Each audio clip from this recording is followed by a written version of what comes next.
How many of you guys have siblings, nephews, nieces, or even kids who are constantly on their phone or tablet and never look up from it?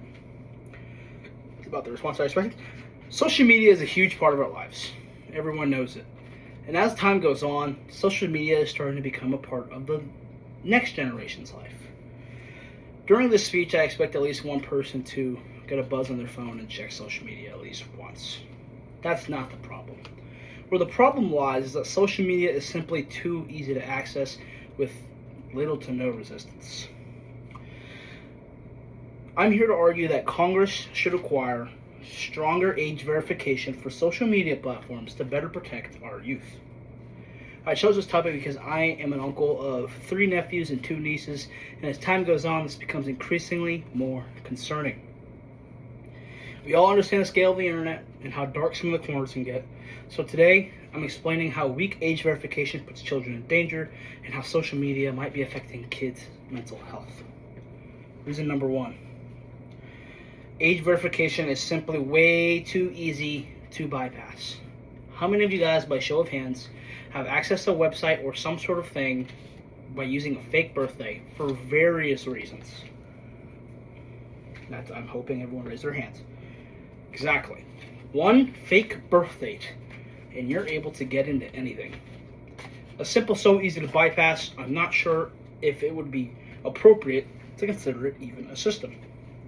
According to Common Sense Media, 4 out of 10 kids ages 8 through 12 are on social media. That doesn't include kids that didn't participate in the survey and also lied on the survey.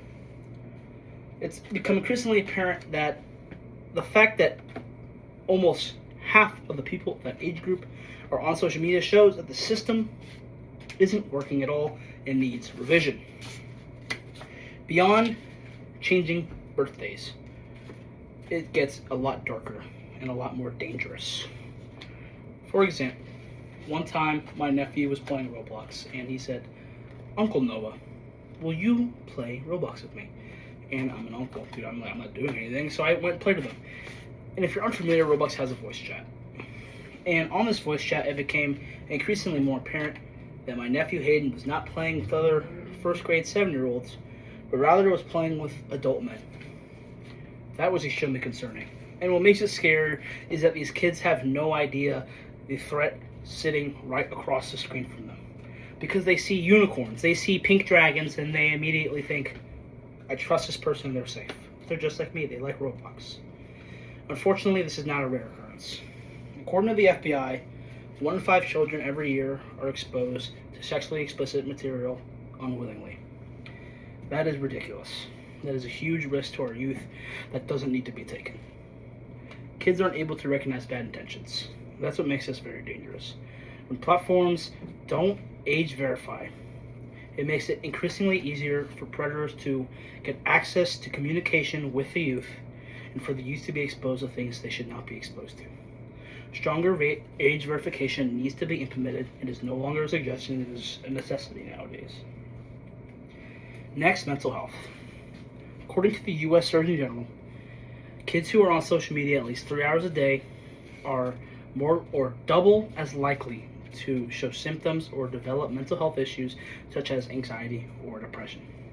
And when you couple this statistic with another statistic done in 2022 by Pew Research, teens are on social media at such high rates that it's almost considered constant. Now really think about those 2 sets of data and recognize how big of an issue this is. Kids are emotionally developing. And when they're on social media when they're not supposed to, they are exposed to things they're not meant to see, and it can expose them to cyberbullying, it can expose them to unrealistic expectations, and it can make them start comparing themselves to each other. At this age, when they're this impressionable, this may affect how they see the world and how they see other people. In conclusion, because of these risks, it's clear that age verification is now a necessity and needs to be revised. It is far too easy to get on to any social media, make an account, and instantly be tapped into infinite levels of knowledge and be exposed to a variety of things that does not need to be exposed to a child. It is not a small issue as it affects millions every day. So going back to my initial question, think about your nephews, your nieces, your kids, and your siblings. And recognize that without stronger age verification, those who are put at risk, those are the people that are put at risk unless Congress decides, because Congress needs to instill stronger age verification in order to allow children to access social media platforms.